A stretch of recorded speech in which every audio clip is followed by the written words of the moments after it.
एक छोटा सा गांव जहां एक पुरानी सवारी चलती है। शाम का समय है और आसमान में हल्के बादल छाए हुए हैं। अरे संजय, सुना है कल रात वो पुरानी सवारी फिर से चली थी। अरे वो तो बस कहानियों में ही सुनने को मिलती है। क्या कोई सच में वहाँ गया था? हाँ, कुछ लोग कहते हैं कि उन्होंने वहाँ भूतों की आवाजें सुनी थी। मुझे तो डर लगता है। तू वहाँ क्यों जाना चाहता है? बस अपनी हिम्मत आजमाने का मन है। चल, कल चलते हैं। संजय थोड़े अनमने ढंग से सहमति जताता है, लेकिन उसकी आंखों में डर साफ दिखाई देता है। रात का समय है और चांद की रोशनी में सब कुछ चमक रहा है। देख, वो रही सवारी, कितनी पुरानी और डरावनी लग रही है। मुझे तो लगता है कि ये हमें बुला रही है। हाँ, लेकिन मैं यहाँ आने से बहुत डरा हुआ हूँ। क्या हमें सच में अंदर जाना चाहिए? ये जगह तो भूतिया लग रही है। अरे भूत क्या करेंगे, हम बस थोड़ा देखेंगे और लौट जाएंगे। चलो, डर को मार देते हैं। दोनों सवारी के करीब पहुँचते हैं। देखो, ये सवारी कितनी पुरानी है। कुछ लोग कहते हैं कि उन्होंने वहाँ भूतों की आवाजें सुनी थी, लेकिन हमें खुद देखना होगा। संजय थोड़े अनमने ढंग से सहमति जताता है, लेकिन उसकी आंखों में डर साफ दिखाई देता है। देखो, अंदर तो कुछ नहीं है, यह बस पुराना सामान लगता है। लेकिन यहाँ एक अजीब सी दबी हुई आवाज है।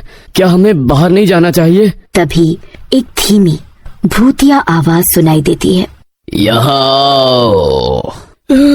ये क्या था? मुझे यहाँ से जाना है। अरे रुको संजय, यह सिर्फ एक आवाज हो सकती है। हमें पता करना होगा कि ये क्या है। संजय की आंखों में भय की चमक है, लेकिन नारायण की आंखों में साहस है। मुझे लगता है कि हमें तुरंत बाहर निकलना चाहिए। अरे लेकिन हम बिना कुछ जाने कैसे जा सकते हैं? चलो, बस एक बार और सुनते हैं। वे दोनों सवारी के अंदर और गहराई में जाने लगते हैं। सवारी के अंदर अंधेरा बढ़ता जा रहा है। एक असहज चुप्पी है और दोनों दोस्त एक दूसरे की ओर देख रहे हैं। तुम ठीक हो संजय? यह जगह सच में डरावनी लग रही है। मुझे समझ में नहीं आ रहा क्या करूं। यहाँ कुछ तो अजीब है। क्या वो देख रहे हो? वहाँ पर कुछ चमक रहा है। संजय ध्यान से देखता है और अचानक एक आकृति सामने आती है। ये एक भूतनी है जिसका चेहरा अंधेरे में छिपा हुआ है। तुम लोग यहाँ क्यों आए हो? हम बस देखने आए थे। तुम कौन हो? क्यों यहाँ हो? मैं यहाँ फंसी हूँ और तुमसे मदद चाहती हूँ। हमें यहाँ से जाना चाहिए। नारायण, ये सच में भूतिया है। रुको, हमें पहले उसकी कहानी सुननी चाहिए। भूतनी की आंखों में आंसू हैं और उसका चेहरा करुणा से भरा हुआ है। वो उन्हें अपनी कहानी सुनाने लगती है। एक समय की बात है जब मैं यहाँ की पहली सवारी थी। ये जगह खुशियों और उत्सवों से भरी थी, लेकिन एक रात एक भयानक हादसा हुआ।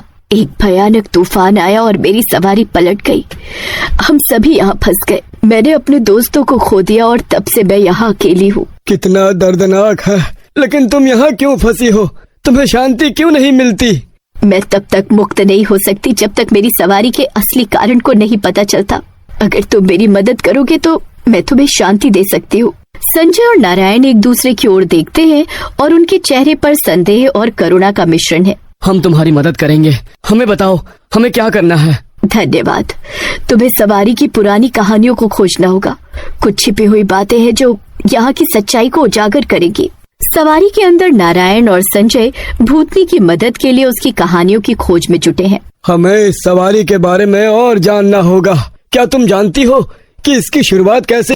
हाँ, ये सवारी एक मेले में सबसे पहले आई थी, लेकिन उसकी कहानियाँ कभी सुनी नहीं गई। वो हमेशा हंसी और खुशियों से भरी रहती थी, लेकिन अंत में उसे दरिंदों का शिकार होना पड़ा।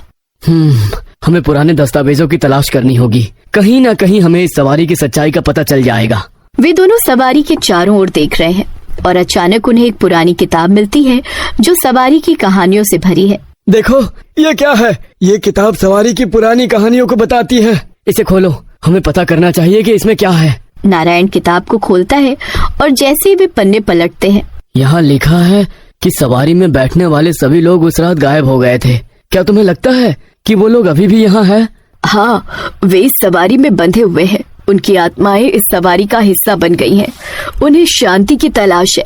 लेकिन उन्हें शांति कैसे मिलेगी? हमें कुछ करना होगा।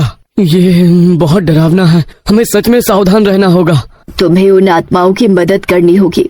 उन्हें ये बताने की जरूरत है कि वे यहाँ से जा सकती हैं।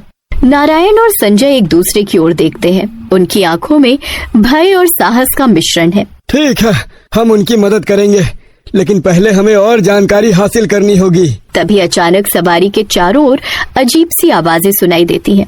सवारी की गाड़ी एक हल्का सा झटका देती है और अजय और रीना थोड़ी देर के लिए चौंक जाते हैं। अचानक गाड़ी के भीतर एक पुरानी आवाज सुनाई देती है, जैसे कोई उनसे बात करने की कोशिश कर रहा हो। यहाँ कोई तो है, क्या तुमने सुनी? वही आवाज फिर से गूंजती है। अचानक गाड़ी की रोशनी झपकने लगी और अंधेरे में एक धुंधली छवि प्रकट होती है। हमारा नाम सारा और मोहित है। हम एक बार इस सवारी पर आए थे, लेकिन लौट नहीं सके।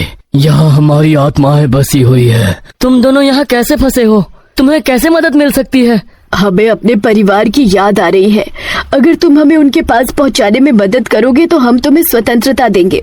हम तुम्हारी मदद करेंगे, लेकिन तुम्हारी कहानी हमें पहले सुननी होगी। इस पर सारा और मोहित ने अपनी कहानी सुनाना शुरू किया। हम एक साथ इस सवारी पर आए थे, लेकिन अचानक एक भयानक दुर्घटना हो गई। हमारी गाड़ी पलट गई और हम इसी जगह में फंस गए। हम अपने परिवार से बहुत दूर हैं और उन्हें हमारी याद आती है। हमारी आत्माएं इस सवारी में बसी हुई हैं, लेकिन हम केवल तभी मुक्त हो सकेंगे जब कोई हमें हमारे परिवार से मिलाने की कोशिश करेगा। तो हमें आपके परिवार का पता लगाना होगा। क्या आपके पास कोई संकेत है जिससे हम उन्हें ढूंढ सके? हमारी माता का नाम मीरा है। वो एक छोटे से गांव में रहती हैं। जब हम गाड़ी में थे तो हमने उसे फोन किया था, लेकिन उस समय हम कुछ नहीं कर सके। हमारे संदेश कभी नहीं पहुंचे। ठीक है, हम तुम्हें तुम्हारी माँ से मिलवाने की कोशिश करेंगे। हमें उसके गांव जाना होगा। क्या तुम हमें उस जगह तक ले जा सकते हो?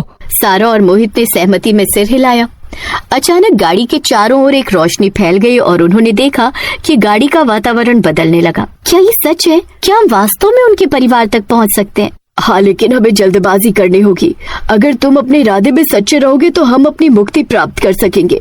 जैसे ही गाड़ी ने तेजी से गति पकड़ी, उन्होंने ठान लिया कि वे सारा और मोहित की मदद करेंगे और उनके परिवार तक पहुंचने का हर संभव प्रयास करेंगे। यहाँ कोई है, तुमने भी सुना? हाँ, आवाज आ रही है। लगता है ये आत्माएं कुछ कहना चाहती हैं। तभी एक धीमी पर स्पष्ट आवाज गूंजती है। अचानक गाड़ी की रोशनी तेज हो जाती है और एक गांव का दृश्य हमारे सामने आता है। यही हमारा घर है, माँ यहीं रहती है। अंदर एक बुजुर्ग महिला तस्वीर को पकड़े बैठी है, आंसू बहाते हुए। शायद हमें एक संकेत छोड़ना होगा। रीना एक मोमबत्ती जलाती है और आत्माएं तस्वीर में समाहित होने लगती हैं। बुजुर्ग महिला तस्वीर को कसकर पकड़ती है और फूट फूट कर रोने लगती है। अजय और रीना को एहसास होता है कि आत्माएं अब मुक्त हो चुकी हैं।